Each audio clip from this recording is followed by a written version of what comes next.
Berpikir yang tidak terlalu bikin rumit, jiwa yang luas, tidak egois, menerima kenyataan apa adanya, tidak memaksakan kehendak, dan objektif. Tidak hanya mikir kepentingan sendiri. Dunia ini maka akan tertib. Kalau kita bisa melakukan ini, pada akhirnya, kata Sangsi, bagi pikiran yang tenang, seluruh alam semesta pasrah. Jadi kata beliau, ayo kita punya pikiran yang tenang, yang tidak sibuk terus-menerus.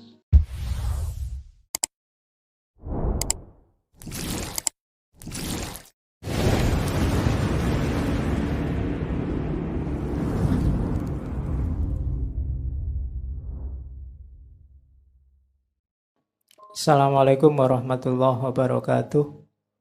Bismillah, kita lanjutkan ngaji filsafat kita. Nah, kata Sangsi kemudian, biarkan pikiranmu mengembara dalam kesederhanaan, padukan jiwamu dengan keluasan, ikuti segala sesuatu sebagaimana adanya, jangan beri ruang bagi kepentingan atau pandangan pribadi. Maka dunia akan tertib. Ini kita pecah satu-satu ya. Yang pertama, biarkan pikiranmu mengembara dalam kesederhanaan. Maksudnya apa? Berpikirlah seluas mungkin, menjelajahi macam-macam, tapi jangan terikat oleh keinginan-keinginan atau teori konsep-konsep yang rumit. Tambah pengalaman sebanyak mungkin tidak masalah. Baca buku sebanyak mungkin, belajar sebanyak mungkin tidak masalah, tapi tidak harus kemudian ambisius. Apalagi kemudian terpatok pada pikiran-pikiran idealisme kita sendiri yang rumit. Kadang-kadang kan kita begitu. Pak, saya setelah belajar filsafat lama, saya putuskan saya seorang eksistensialis misalnya. Terus apa-apa dilihatnya secara eksistensial. Kamu repot sendiri. Nanti ngangkring, wah sekarang makan di angkringan tidak apa-apa. Tapi ini angkringan eksistensial. Wah, nanti ada apa-apa, ini eksistensial. Itu ya kamu ribet sendiri. Karena kamu terlanjur tadi bikin rumit bahwa saya ini, saya itu. Itu sama kalian kan sama teman-temanmu sudah terlanjur memperkenalkan diri. Saya itu meskipun kayak gini gayanya, tapi saya soleh loh. Oh, itu. Ayo kamu pontang-panting sendiri itu. Nanti mau katanya anak soleh, ini sudah mau asar zuhur belum. Oh iya ya, maaf lupa. Jadi kamu ribet sendiri. Salahmu sendiri, kamu mengkategori dirimu dengan satu konsep tadi. Jadi meluaslah seluas-luasnya tanpa harus bikin rumit dirimu sendiri. Biar hidupmu lebih nyaman. Padukan jiwamu dengan keluasan. Jadi mari kita sadari, sepinter apapun kita, sepandai apapun kita, masih banyak hal yang belum kita paham. Mari kita jangan egois, mari kita merasakan diri kita sebagai bagian dari satu sistem besar. Jadi hidup ini jangan menganggap dirimu satu-satunya yang penting. Setiap entitas punya nilainya sendiri. Jangan dikira kalau kamu jahat atau jelek, efeknya ke dirimu saja. Lingkunganmu juga kena. Kalau kamu baik juga begitu. Ini namanya kesadaran yang meluas. Kalau kamu jahat, itu kamu tidak bisa egois bilang, biar saja Pak, jahat-jahat saya kok. Nggak akan ada yang kamu begitu. Cerewet-cerewet saya ngapain? Loh enggak, kalau kamu jahat, kalau kamu jelek, nanti semua yang berkaitan denganmu kena. Kamu anaknya siapa sih kok jahat banget? Orang tuamu kena. Kamu kakaknya siapa? Adiknya siapa? Kamu kok cerewet banget? Saudaramu kena. Daerahmu kena. Kamu anak mana sih? Kena daerahmu. Nanti kalau kamu ke luar negeri, kelakuanmu ngisin-ngisini, kamu orang negara mana sih? Negaramu kena. Jadi jangan dikira kamu itu sendirian. Kesadaranmu perluaslah. Jangan hanya mikir egomu sendiri. Jadi kalau mau melakukan sesuatu, sadari ini. Wah, itu saya mau sih agak nakal-nakal dikit itu. Tapi nanti orang tuaku bagaimana? Teman-temanku bagaimana? Orang kampungku bagaimana? Nanti kalau ada apa-apa kena semua. Terus kamu mulai lebih hati-hati, lebih taktis melakukan sesuatu. Saya pingin sih ketat dengan idealismeku, tapi kalau nanti saya seketat itu, nanti efeknya mungkin ke teman-teman, ke saudara-saudara. Jadi ini padukan jiwamu dengan keluasan. Kemudian ikuti segala sesuatu sebagaimana adanya. Terima kenyataan apa adanya, jangan memaksakan kehendak. Mengalir saja, fleksibel. Kemudian jangan beri ruang bagi pandangan pribadi. Pandangan pribadi itu maksudnya jangan hanya mementingkan diri sendiri. Lihatlah segala sesuatu secara lebih objektif. Perspektif kita tidak selamanya benar. Kalau kita bisa 1, 2, 3, 4 ini, maka dunia akan tertib. Berpikir yang tidak terlalu bikin rumit, jiwa yang luas, tidak egois, menerima kenyataan apa adanya, tidak memaksakan kehendak, dan objektif. Tidak hanya mikir kepentingan sendiri. Dunia ini maka akan tertib. Kalau kita bisa melakukan ini, pada akhirnya, kata Sangsi, bagi pikiran yang tenang, seluruh alam semesta pasrah. Jadi kata beliau, ayo kita punya pikiran yang tenang, yang tidak sibuk terus-menerus. Cirinya apa? Yaitu ada beberapa narasi sebenarnya, syarahnya quotes ini. Pikiran tenang itu pikiran yang bebas dari kerisauan dan kecemasan. Ciri pertama. Ciri kedua, pikiran tenang itu pikiran yang tidak terikat. Diingat-ingat ya, tidak terikat. Bukan berarti tidak punya. Punya sih, tapi tidak terikat. Tidak terikat itu fleksibel saja. Tidak terikat pada keinginan, penilaian, atau pikiran yang berlebihan. Ya tetap berpikir, ya tetap menilai, ya tetap punya keinginan, tapi tidak terikat. Segala sesuatu ya ada ruang dan waktu, dan menyesuaikan situasi. Kalau situasi berubah, ya kita ikut berubah. Ini yang membuat pikiran kita tenang. Karena kadang-kadang pikiran kita ada di tahun berapa, kita sekarang ada di tahun berapa. Banyak pikiran-pikiran yang sudah tidak nyambung lagi dengan situasi. Yang dulu kalian anggap dahsyat luar biasa, mungkin hari ini sudah kehilangan relevansinya. Kalau tidak percaya, coba kalian yang pernah punya buku harian, kalian baca lagi buku harianmu zaman dulu. Itu mesti isinya lucu-lucu. Aduh, saya kok gini ya dulu nulisnya, kok malu saya. Loh, padahal dulu nulisnya sambil nangis-nangis itu. Sekarang kamu membacanya malu. Kenapa? Ya situasi berubah. Bayangkan kalau kamu masih seperti yang dulu itu, kamu tidak berkembang, situasinya berubah. Bukan berarti tulisanmu keliru atau salah. Pada zamannya itu memang luar biasa, menggetarkan bagimu. Sekarang sudah beda. Itu pikiran. Kemudian pikiran yang tenang adalah pikiran yang bisa sepenuhnya menerima saat ini. Tidak terjebak oleh masa lalu dan tidak cemas oleh masa depan. Nah, kalau pikiran kita tenang dengan 3 ciri tadi, alam semesta pasrah. Alam semesta pasrah itu alam semesta akan mengalir bersama kita. Hidup jadi rasanya nyaman, harmonis. Jadi karena kita bisa menyesuaikan. Kita bayangkan ya, kalau kita punya teman yang kita bisa menyesuaikan. Jadi yang kita cocok dengan teman ini, bisa bareng-bareng menyesuaikan, itu kan kita enak, mengalir. Jadi tidak egois versi kita saja atau mengikuti dia saja, enggak. Saya menyesuaikan dia, ketika kita menyesuaikan padanya, dia juga menyesuaikan dengan saya. Nah, itu lebih nyaman daripada masing-masing jalan sendiri-sendiri secara egois. Baik, kita lanjutkan. Ini kalimat ini perlu dipikir dulu agak panjang. Hidupmu ada batasnya, tapi pengetahuan tidak ada batasnya. Kalau engkau menggunakan apa yang terbatas untuk mengejar apa yang tidak terbatas, hidupmu dalam bahaya. Ini berhubungan dengan diri kita yang kadang ambisius. Pingin ngerti segalanya. Pingin bisa apa saja. Pak, ini rasanya kok sekarang penting, Pak. Saya pingin bisa itu, dikejar. Pak, ini kan dikejar. Jadi pingin tahu semuanya, pingin ngerti segalanya.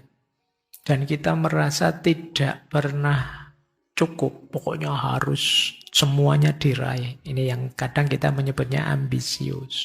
Kata Zhangxi, kalau hidup kita yang terbatas, kita gunakan untuk mengejar yang terbatas, wah hidup kita terancam bahaya ini. Maksudnya kita tidak akan bisa bahagia.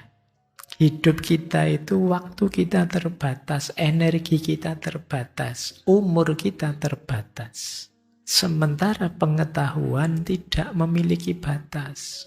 Kalau kita ambisius, ingin bisa segalanya, mengerti segalanya, ya siap-siap. Hidup kita akan terancam tidak bahagia. Bukan berarti kemudian, kalau begitu berarti saya tidak usah banyak belajar. Kadang-kadang kita kalau ada narasi begini kita memahaminya ekstrim begitu. Tidak begitu. Jadi tidak salah sih kita mencari ilmu, nambah wawasan, tapi jangan kehilangan keseimbangan hidup. Jadi hidup ini multidimensi, pengetahuan salah satunya. Kalau hanya pengetahuan ingin kita kumpulkan terus, kapan kita menjalankannya? Kapan kita menemukan kemuliaan hidup dengan menghidupkan ilmu? Kalau ambisi kita hanya mengumpulkan. Yang kedua, ayo belajar secara alami saja, sesuai kebutuhan. Bukan secara obsesif. Yo wajarnya saya sarjana filsafat, ya belajar filsafat. Tidak apa-apa saya terima, urusan kimia saya tidak paham. Urusan matematika saya agak setengah-setengah urusan. Cuma saya banyak ngertinya sih di filsafat. Ini namanya kesadaran. Jadi kesadaran tentang keterbatasan hidup. Bahwa kita ini tidak tak terbatas. Ini yang kalau menurut Imam Ghazali kan istilahnya pengetahuan itu harus pas saja tengah-tengah. Istilah beliau namanya hikmah. Jadi cari pengetahuan yang hikmah. Kalau sekedar pengetahuan banyak. Apalagi sekarang kalian buka situs buku apa saja akan bisa. Tapi kan pilihlah yang penting, yang berguna, yang benar, yang baik. Ini yang disebut hikmah. Jadi jangan berambisi, Pak kan saya harus ngerti juga. Ini yang penting. Yang tidak penting kan harus saya ngerti juga, Pak. Yang ini, yo habis hidupmu, waktumu, energimu. Jadi pilih yang memang relevan, cocok, sesuai, berguna, maslahat. Jangan sampai waktu kita habis untuk hal-hal yang ternyata tidak terlalu penting. Waktu kita terbatas, energi terbatas, umur kita juga terbatas. Bahkan diri kita terbatas. Ini kalimat beliau selanjutnya yang untuk menegaskan itu. Seekor katak di sumur tidak dapat membahas samudra, sebab dia terbatasi oleh ukuran sumur. Serangga musim panas tidak bisa membahas es, karena dia hanya tahu musimnya, wong dia hidupnya di musim panas. Pikiran ilmuwan yang sempit tidak dapat membahas tahu, sebab dia terbatasi oleh teori-teorinya. Sekarang engkau telah keluar dari lembahmu dan melihat lautan luas. Engkau mengenal kelemahanmu, sekarang saatnya membahas prinsip-prinsip besar bersamamu. Jadi maksudnya apa? Mari kita sadari batas kita. Kemudian kalau sudah itu, ya kita lebih terbuka untuk memperluas batas kita pelan-pelan, tidak masalah. Tapi tetap kita sadari kita itu ada terbatas. Pemahaman kita itu kan terbatasi oleh pengalaman kita, pengetahuan kita. Nggak usah kaget misalnya di YouTube, Pak, yo kalau tokoh ini kok bilangnya begini, tokoh itu bilangnya begitu. Masing-masing tokoh ini menjelaskan sesuai pengalaman mereka, sesuai guru yang mereka percaya, sesuai buku yang mereka baca. Yang lain mungkin punya pengalaman yang berbeda, guru yang berbeda, buku yang berbeda. Dan itu alami saja.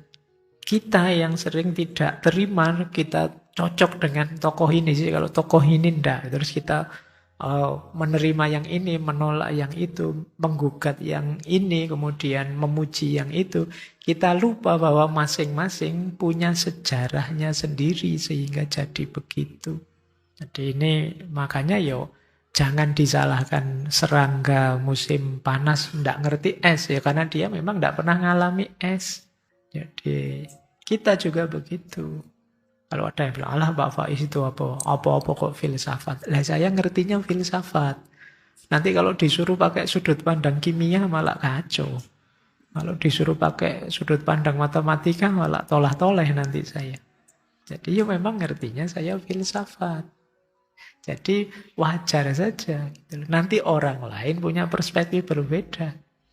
Jadi yang penting apa? Kita sadari keterbatasan kita, kemudian kita terbuka.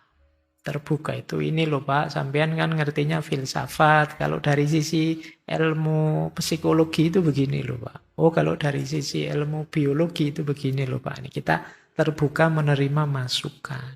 Jadi ini sikap mental ideal menghadapi pengetahuan tadi.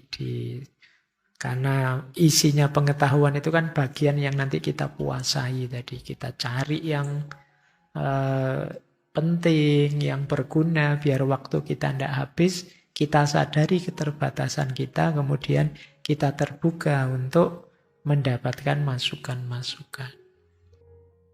Kita lanjutkan. Nah, ini juga untuk menyadarkan kita. Manusia menghargai apa yang ada dalam lingkup pengetahuan mereka. Namun mereka tidak menyadari betapa bergantungnya mereka pada apa yang ada di luar lingkup tersebut. Dalam hidup ini kadang-kadang kita menganggap yang penting itu hanya yang kita ketahui saja. Padahal hidup ini kompleks dan banyak hal yang tidak kita ketahui itu juga pengaruhnya besar untuk hidup kita. Ini kadang-kadang yang manusia itu mengabaikan apa yang di luar jangkauannya. Seolah-olah yang di luar jangkauannya itu tidak penting. Ngaji ini misalnya, kalau teman-teman saya suruh coba sebutkan 5 hal yang paling penting dalam ngaji ini. Mungkin sampai nyebut filsafatnya, sayanya, takmirnya, mungkin jamaahnya. Kalian lupa misalnya tukang yang bangun masjid ini. Itu kan ya penting juga, kalau tidak ada tukangnya masjidnya tidak ada. Listriknya itu mungkin kalian lupakan. Pabrik laptop kalian lupakan. Kalau tidak ada pabrik laptop, tidak ada laptop ini. Laptopnya tidak ada, ngajinya tidak maksimal. Kalian dengarkan suara saya saja ngantukmu double. Tidak ada slide-nya. Lah itu kalian anggap tidak penting, tapi ini penting. Kadang-kadang kalian tidak nganggap. Kadang-kadang kalian kan ngamuk misalnya ada supir-supir truk yang muat apa itu kok ya-yaan ya. Kalian merasa tidak butuh sama sekali dengan itu. Padahal mungkin dialah yang ngangkuti sembako yang tiap hari kalian makan. Dialah yang bawa LPG dan lain sebagainya. Yang kalian pakai tiap hari, yang kalian ngantri. Baru ketika sekarang harus ngantri, kalian baru sadar. Ternyata penting ya truknya LPG itu kamu harus nunggu. Kemarin tidak kamu anggap sama sekali. Nah ini jadi kita itu sering menganggap penting apa yang kita ketahui. Kita lupa ada banyak hal yang luput dari pengetahuan kita. Dan itu juga penting. Maka jangan dikira hal penting itu hanya yang kalian anggap penting saja. Ada banyak hal lain yang luput dari jangkauanmu yang kadang kau anggap tidak penting. Itu kuasanya Tuhan ya. Itu justru dari situ hidup ini bisa tetap berjalan. Tanpa itu semua sekompleks itu, dunia ini tidak seperti ini. Bayangkan kalau dunia ini berputar sejauh yang kita tahu dan kita anggap penting saja, itu mesti kacau sudah. Untungnya meskipun tidak muncul sama sekali di kepala kita, tetap berjalan juga. Jadi tidak pernah terbayangkan oleh kita, padahal itu penting, dan itu tetap juga berjalan. Sampai termasuk mungkin binatang-binatang paling kecil, apa yang itu mungkin secara tidak langsung ada efeknya. Ya, bahkan termasuk binatang-binatang pengurai yang ada di kamar mandimu, itu kan kamu tidak pernah jadi hitunganmu. Bayangkan kalau dia tidak berfungsi, wow itu WC-mu tidak ada 1 bulan penuh, itu kan ya mengacaukan ritme hidupmu. Tapi selama ini itu tidak jadi bahan pertimbanganmu. Jadi mari kita sadari ini. Jadi manusia menghargai apa yang ada dalam lingkup pengetahuan mereka, namun tidak menyadari betapa bergantungnya mereka pada apa yang di luar lingkup tersebut. Nih, kita sering tertipu oleh ilusi pengetahuan kita yang terbatas. Kita lanjutkan. Ini menarik ilustrasi beliau. Tadi sudah ada ilustrasi bayi, ada ilustrasi cermin, sekarang ilustrasi kapal. Ketika seseorang menyeberangi sungai dan sebuah sampan kosong menabrak perahunya, bahkan meskipun dia seorang pemarah, dia tidak akan marah. Tapi kalau dia melihat ada orang di atas sampan itu, dia baru akan marah meneriaki orang itu agar minggir. Kalau tidak terdengar teriakannya, dia akan berteriak lagi dan lagi, lalu maki-maki. Semua itu terjadi karena ada orang di atas sampan. Kalau engkau dapat mengosongkan kapalmu, menyeberangi sungai dunia, tidak seorang pun akan menentangmu. Tidak seorang pun akan menyakitimu. Kita bayangkan ya, satu ketika kita naik perahu atau naik kapal. Tiba-tiba ada perahu lain mendekat, nyenggol kapalmu.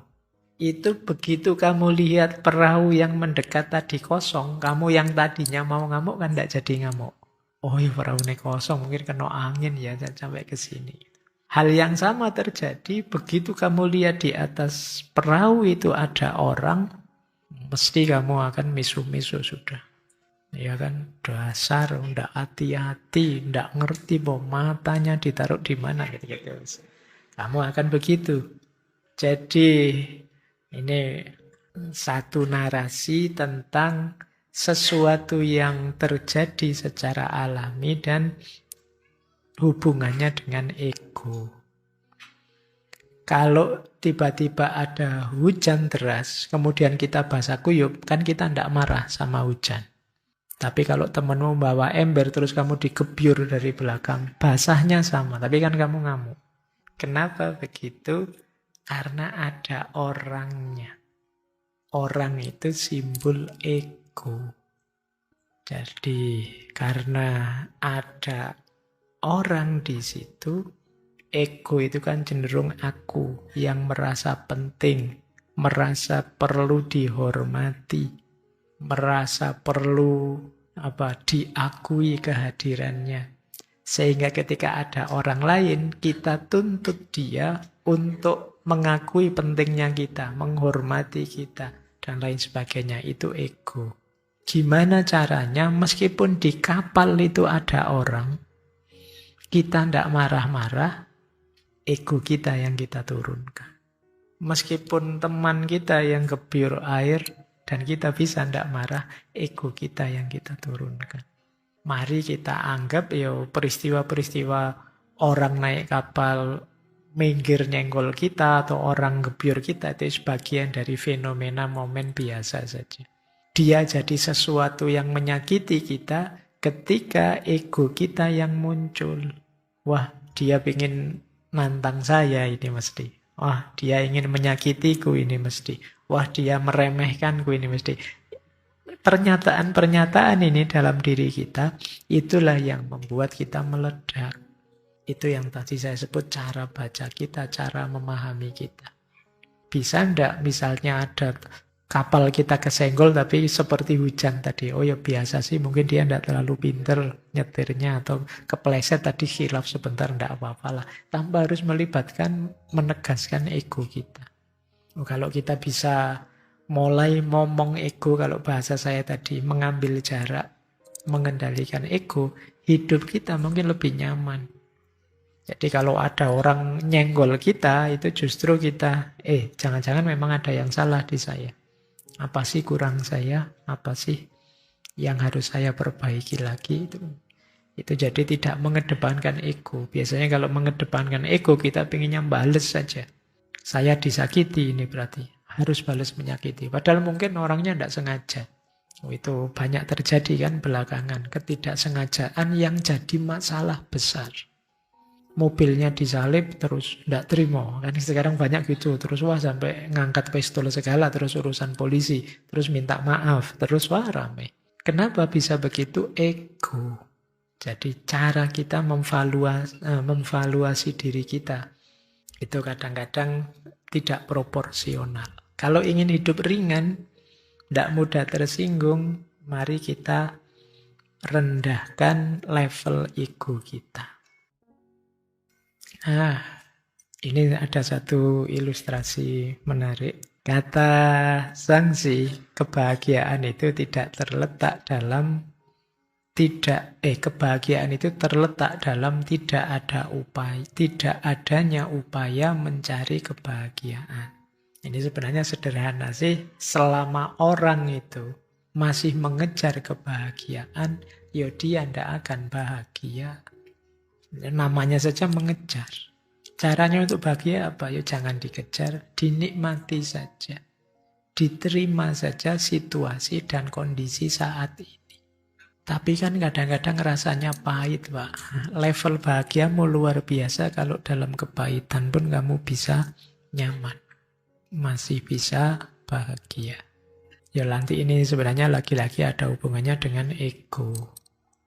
Jadi kemampuan kita mengontrol aku, diri kita sendiri. Ini lanjutannya ego tadi ya. Beliau menarasikan begini, misalnya kita gegeran dengan orang, betapa absurdnya kalau kita itu bertengkar dengan orang lain, rebutan kebenaran. Misalnya, kata Zhangzi, kamu dan saya bertengkar. Jika kamu mukul saya, apa itu berarti kamu benar dan saya salah? Jika saya yang memukul kamu, apa itu berarti saya benar dan kamu yang salah? Apakah salah satu di antara kita benar dan yang lain salah? Ataukah kita berdua benar atau kita berdua salah? Jika kamu dan saya tidak tahu jawabannya, orang lain pasti lebih bingung. Siapa terus yang harus memutuskan yang benar? Haruskah kita minta orang yang setuju dengan kamu untuk memutuskan? Tapi jika dia sudah setuju dengan kamu, bagaimana dia bisa memutuskan dengan adil? Haruskah kita minta orang yang setuju dengan saya? Bagaimana dia juga bisa memutuskan dengan adil? Haruskah kita minta orang yang tidak setuju dengan kita berdua? Tapi jika dia sudah tidak setuju dengan kita berdua, bagaimana dia bisa memutuskan? Haruskah kita minta orang yang setuju dengan kita berdua? Tapi jika dia sudah setuju dengan kita berdua, bagaimana juga dia memutuskan? Jelasnya, baik kamu, saya, maupun orang lain tidak bisa tahu jawabannya. Haruskah kita menunggu orang lain lagi? Kata dia. Ini cara dia menarasikan betapa absurdnya kita yang bertarung memperebutkan kebenaran. Jadi masing-masing mengklaim benar. Yo aku dong yang benar, yang sana yo aku dong yang benar. Terus gimana? Salah satu benar, wong yo kita sama-sama ndak ngakui. Apa kita sama-sama benar? Ndak mungkin. Sama-sama salah juga sulit diterima. Penyari orang lain, orang yang kayak gimana? Yang setuju saya, ya mesti ndak adil dia. Yang setuju kamu ndak adil. Yang setuju kita berdua, ya ndak menilai nanti namanya. Yang ndak setuju kita berdua, ya sama saja. Nyari orang lain lagi, ya tambah capek kita. Ini absurdnya bertengkar. Jadi kita kadang-kadang muter di situ. Bertengkar. Baik, terakhir ini satu quotes panjang, ini tidak mungkin saya jelaskan, teman-teman nanti direnungi di kamarnya masing-masing. Ini ada 24 hal yang mungkin jadi bahan puasa kita. Pangkat, kekayaan, keunggulan, prestis, ketenaran, dan keuntungan. Ini 6 hal yang membangkitkan keinginan, membuat kita menginginkan sesuatu. Lanjut, penampilan, tindakan, kecantikan seksual, koherensi konseptual, energi emosional, dan ambisi. Itu hal-hal yang menjerat pikiran. Kemudian ketidaksukaan, keinginan, kegembiraan, kemarahan, kesedihan, dan kebahagiaan. Itu yang mengikat keutamaan. Kemudian menghindar, mendekati, menerima, memberi, memahami, dan kemampuan. Itu yang menghalangi jalan. Akhirnya kita tidak berjalan. Ini 24 hal yang harusnya tidak mengganggu pikiran kita. Kalau masih mengganggu pikiran kita, ya pada akhirnya kita tidak, kalau versi Taoisme berarti kita tidak dalam perjalanan menuju Tao. Jadi kita tidak ada on the right track, menuju kesejatian hidup. Hal-hal ini harus jadi pertimbangan kita untuk kita ambil jarak. Biar kita bisa fokus. Saat kita terfokus, pikiran kita tenang dan jernih. Kalau kita tenang dan jernih, bisa kosong. Kalau kosong, pikiran mampu tidak melakukan apapun, namun tidak membiarkan apapun terbengkalai.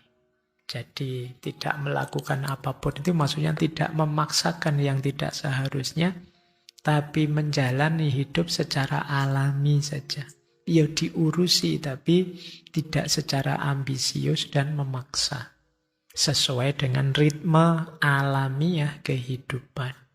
Jadi inilah caranya yang dipuasai dalam puasa pikiran. Bukan berarti terus tidak boleh, Pak, tidak boleh mencari keunggulan, Pak, kekayaan, ketenaran, boleh. Tapi tidak boleh melekat di kita. Harus berjarak, kemudian tidak terikat sama sekali, sehingga tetap dia hanya pendukung perjalanan kita menuju yang lebih sejati. Jadi raihlah 24 hal itu, tapi jangan terikat. Berjuang memperolehnya, tapi jangan tergantung. Jadikan itu semua pendukung.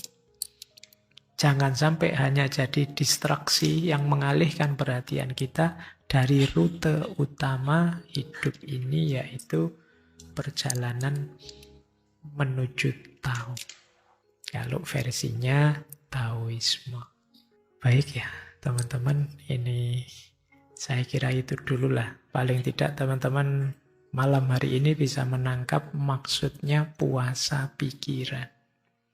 Bagaimana kita bisa sepenuhnya mengendalikan hati dan pikiran kita sehingga kita masih selalu ada di jalur yang benar, hidup secara harmonis meskipun tetap terarah ke yang lebih hakiki.